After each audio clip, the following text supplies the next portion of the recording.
लोग उसको देखते रहे, उसकी वीडियोस बनाते रहे और वो पानी पानी मांगता रहा, वो कहता रहा कि मुझे उठाओ, लेकिन इन्होंने उठाया नहीं। फिर जब उसको पता चल गया कि अब लोगों ने मुझे उठाना नहीं है, मेरी मौत करीब है, तो उसने कलमा पढ़ना शुरू कर दिया। इन्होंने उसको कमरे में बंद करके बहुत मारा। इनके मुताबिक उसकी बाजू पे, हड्डी पे और टांगों पे भी जख्मों के निशान थे। शाहनवाज हमारे हाथों में बड़ा हुआ मेरे बिल्कुल छोटे भाइयों की तरह था। ये सब लोग गवाह हैं। वो एक मासूम बच्चा जिसके ऊपर इन्होंने इल्ज़ाम लगाए और उसको इतना बेदर्दी से मारा। और हमारी हत्तौल इम्कान कोशिश है कि हम जो वकला हैं, कानूनी कोई भी पेचीदगी रह ना जाए, शाहनवाज की फैमिली को इंसाफ मिलने में। और ये केस अपने मंतकी अंजाम को पहुंचेगा भी कि नहीं? या आम तौर पे जो इस तरह हमारी अदालतें होती हैं वो मुजरिम को रिहा कर देती हैं और बेचारा मजलूम मारा जाता है। तो धमकियां तो उनको मिली हैं, मुझे भी उन्होंने बताया फ़ोन करके रात को कि हमें धमकियां मिल रही हैं अननोन नंबर से कि हम आपको नहीं छोड़ेंगे। सोशल स्टोरीज चैनल को सब्सक्राइब कीजिए और साथ बेल आइकन को दबा दीजिए ताकि हमारी हर आने वाली तमाम वीडियो से आप बाखबर रह सकें। अस्सलाम वालेकुम नाजरीन, आपका मेज़बान आबिद रहमत आपकी खिदमत में हाजिर है और आप देख रहे हैं सोशल स्टोरीज़। नाजरीन, आप जानते हैं कि हफ्ते की रात को शाहनवाज को इंतहाई अंदोनाक मौत से दो चार कर दिया जाता है, उसका कत्ल कर दिया जाता है, सरेआम गोलियां मारी जाती हैं। और इस हवाले से अब तक की क्या पेशरफ्त है, केस कहां तक पहुंचा है और इस हवाले से पुलिस क्या कर रही है, और इसी तरह उनके वकील हमारे साथ मौजूद हैं कि जो ख़ास तौर पे उनके घर भी गए हैं, उनके हालात का जायज़ा लिया है और इसी तरह ये एसपी इन्वेस्टिगेशन से भी मिले हैं और इस हवाले से केस की काफ़ी जानकारी भी ली है और उनका केस भी लड़ रहे हैं। आइए इनसे गुफ्तगू करते हैं और जानते हैं कि शाहनवाज के कातिल पकड़े गए हैं या नहीं और फिर ये केस कहाँ तक पहुँचा है और कहाँ तक पहुँचेगा। आइए इनसे बात करते हैं। अस्सलाम वालेकुम सर। जी वालेकुम अस्सलाम। अच्छा सर, आप हमें ये बताइएगा कि आप उनके वकील हैं और आपको इनका इंट्रोडक्शन करवा दूं कि इनका नाम चौधरी फैसल शहजाद जट है और ये माशाल्लाह हाई कोर्ट के वकील हैं जिनके बारे में दो राय नहीं है कि जब भी ये केस पकड़ते हैं माशाल्लाह ये अपने अंजाम तक पहुंचाते हैं और कामयाब होते हैं। अच्छा सर, आपने ये केस लिया है, आप उनके घर गए हैं, तो आपने क्या सूरत हाल देखी? आप उनकी वालदा से मिले हैं, बहन भाइयों से मिले हैं, तो क्या हालत थी उनकी? जी, आपने ये जो सवाल किया है कि उनके घर वालों की क्या हालत है, आपको ये पता होना चाहिए कि जब किसी घर का कोई नौजवान दुनिया से चला जाए और वो भी दर्दनाक मौत के साथ चला जाए तो घर वालों को क्या हालत होती है।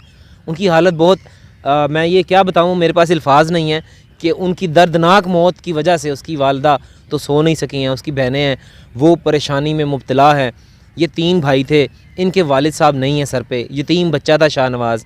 बहुत इसकी फ़ैन फॉलोइंग थी, इंस्टा पे आप देखें तो इसके 1 मिलियन से ज़्यादा फ़ैन्स थे और ये जब भी होंडे के लिए निकलता था, मतलब वो व्हील करने के लिए, तो व्हील करना है तो गैर कानूनी है, लेकिन मैं अपने हर इंटरव्यू में ये कहता हूँ कि जो लोग सुन रहे हैं, जो sports and culture wing Pakistan का है वो सुन रहा है, तो वो ये 1 व्हीलिंग को एक लीगल तरीके से एक गेम बना दें ताकि इनको एक अलग जगह दे दें ताकि हर लड़का अपने शौक़ को पूरा कर सके। एक बच्चा था, उसको ये शौक़ था आगे बढ़ने का, तो वो ये करता था।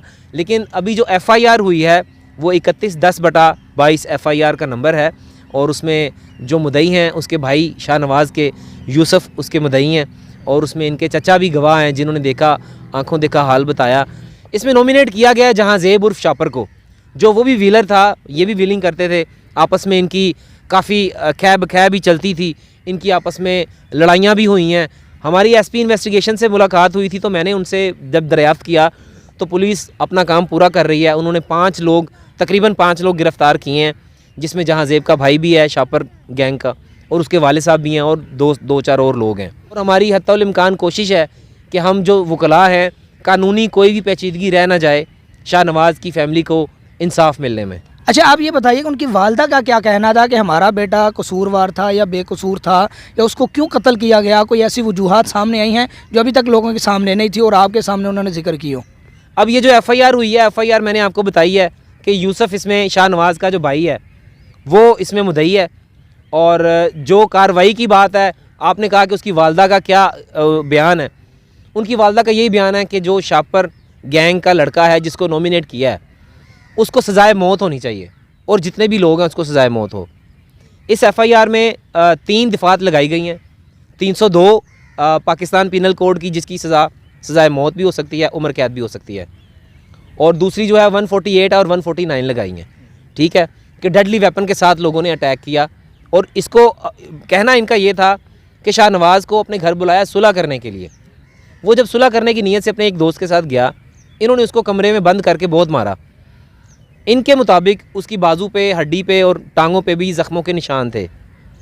जब वो ज़ख्मी काफ़ी हो गया, फिर इसको इन्होंने जब गली के बाहर आया, गिर गया, गली में इन्होंने बाहर उसके ऊपर 4 फायर किए, वो मुख्तलिफ़ जिस्म के हिस्सों पे लगा। अब जब फायर लग गए तो उसकी ब्लीडिंग शुरू हो गई, तो उसे उठा नहीं जा रहा था। तकरीबन आधा पौना घंटा लोग उसको देखते रहे, उसकी वीडियोस बनाते रहे और वो पानी पानी मांगता रहा, वो कहता रहा कि मुझे उठाओ, लेकिन इन्होंने उठाया नहीं।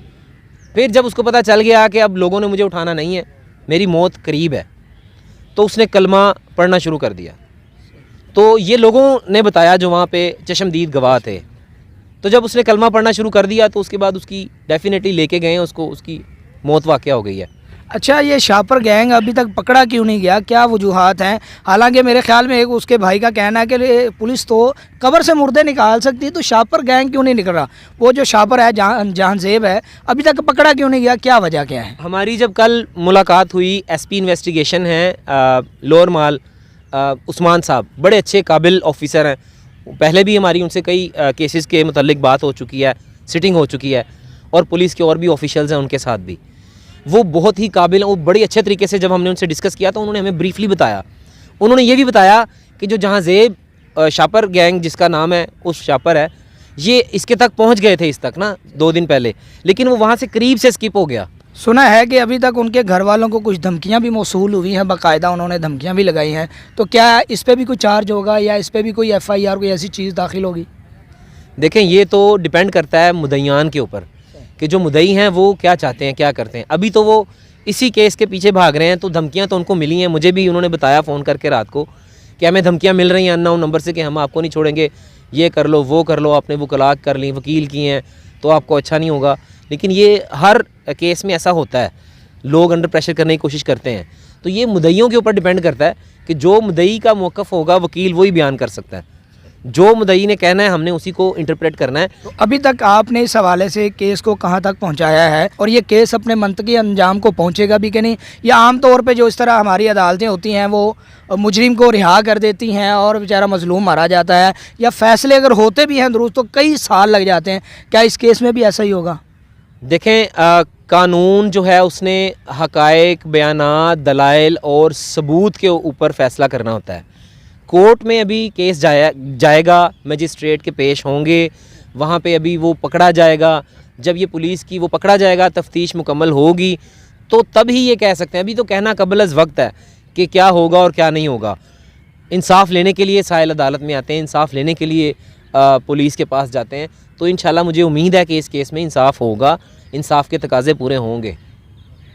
तो नाज़रीन, आपने उनके ऑफिशियल वकील की बात सुनी है। पुलिस भी अपनी पूरी कोशिश कर रही है और इनका कहना है कि वो उस बंदे तक पहुंचे थे, लेकिन अल्लाह का करना ऐसा हुआ कि वो निकल गया। बहरहाल वो उसके पीछे लगे हुए और इंशाल्लाह कभी उम्मीद है कि वो जल्द पकड़ा जाएगा। तो इसी के साथ अपने मेज़बान आबिर अहमद को इजाज़त दीजिए और देखते रहिए सोशल स्टोरीज़। अल्लाह ने के बाद।